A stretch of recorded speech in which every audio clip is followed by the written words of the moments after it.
The sun was barely up over the wide fields of Green Hollow, a small farming town where nothing ever seemed to change. The quiet girl who lived on the edge of town, Lily Harper, had grown used to the rhythm of early mornings. She was up before the roosters, boots on, hair tied back in a simple braid, feeding the chickens and checking on the fences before anyone else was even awake.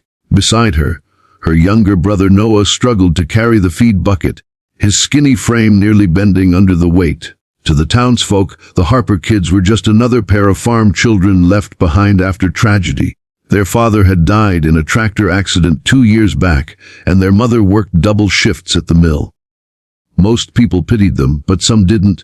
Some kids in town, spoiled by wealth, arrogance, and unchecked cruelty, saw Lily and Noah as easy prey. What nobody in Green Hollow knew was that Lily carried a secret life, one carved out of fire and discipline. Years before she returned to the farm, she had served as one of the youngest women ever to complete Navy SEAL training. She had deployed, fought, bled, and survived in places most people couldn't even point to on a map. But when her father died, Lily had left it all behind, traded camouflage for denim overalls, and returned home to protect the only family she had left, her little brother.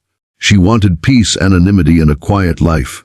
But the world never really let warriors rest. Noah adored his sister. He thought she was just the strongest person he knew in a farm girl way, the way she could lift hay bales with ease, run faster than the boys, and fix broken machinery like she was born for it.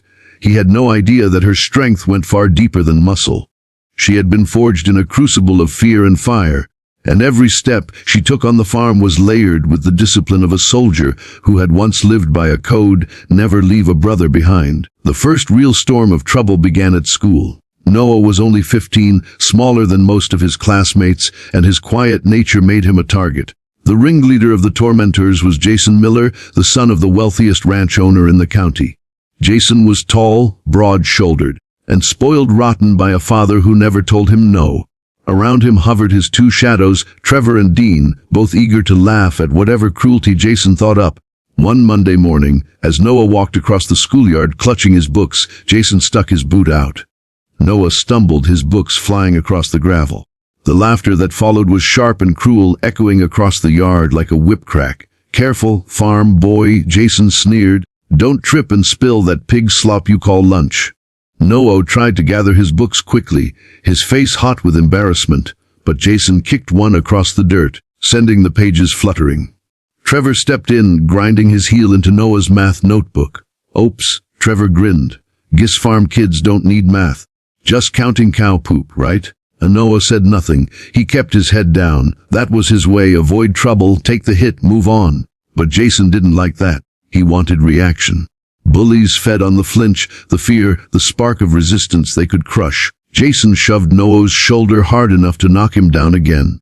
"What? Nothing to say? Or do you need your little farm girl sister to save you?" The mention of Lily made Noah's stomach twist. He knew what came next. The bullies had started whispering about her, about how strange she was, how she kept to herself, how she worked the farm like a man, but never went out with anyone in town. The boys had started calling her names, mocking her quiet strength. Noah clenched his jaw, not because he was angry for himself, but because he hated when their venom turned toward his sister. "Leave her out of it," Noah muttered, finally daring to meet Jason's eyes. Jason smirked. "Or what? You'll cry. Face it, your sister's just a freak who thinks she's too good for everyone. Maybe one of these days, we'll pay her a little visit." That made Trevor and Dean laugh harder. By the time the teacher came out to ring the bell, Noah had retrieved his books and slipped inside. His chest ached, not from the shove, but from the humiliation. He didn't want Lily to know.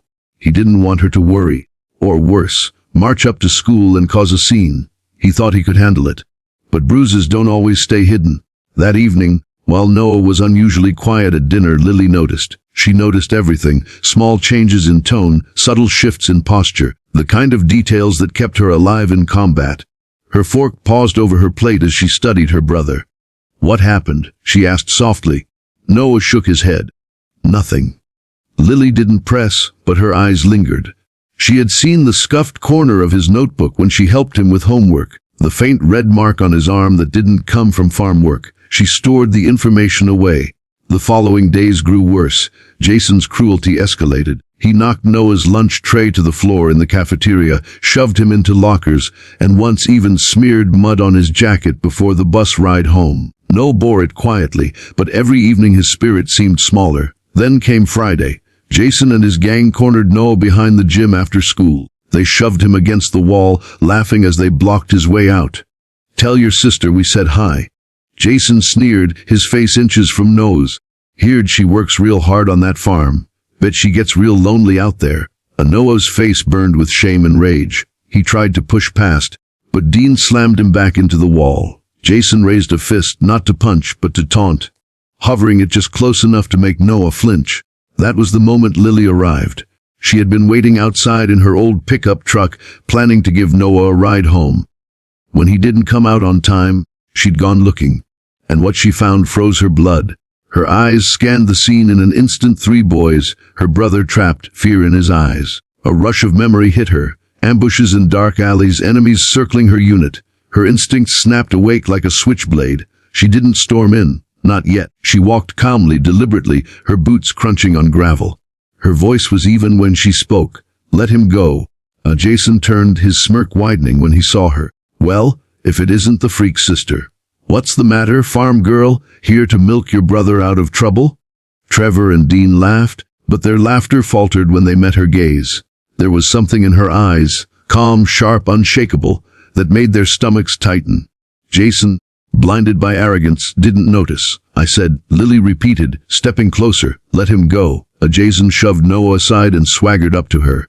He loomed, trying to use his size as intimidation. "Or what? You'll hit me. What are you gonna do, farm girl? Call the cows on me." Lily's silence was more terrifying than any threat. She just stood there watching him, unblinking, like a wolf measuring prey. Jason didn't know it, but in that moment, every angle, every weakness in his stance, every escape route was already mapped in Lily's mind. She didn't move. Not yet, because she knew this wasn't the place. Not with teachers nearby, not with Noah watching. But her silence, carved into Jason's arrogance, left him unsettled. After a long pause, Jason finally scoffed and stepped back. "Whatever. Not worth it. Let's go." They left, but not before Jason leaned close to Noah one last time. "This isn't over, farm boy." When they were gone, Lily turned to her brother. She placed a steady hand on his shoulder. "You should have told me." Noah's voice cracked. "I didn't want you to think I'm weak." Her eyes softened, the steel in them melting for him. "You're not weak. They are, and I promise you, Noah, they will never touch you again." But deep inside, Lily knew this wasn't the end. Jason and his friends wouldn't stop. They were the type who needed to dominate, to humiliate. And if they thought they could come after her brother, they had no idea who they were up against. The storm was coming, and Lily Harper was ready.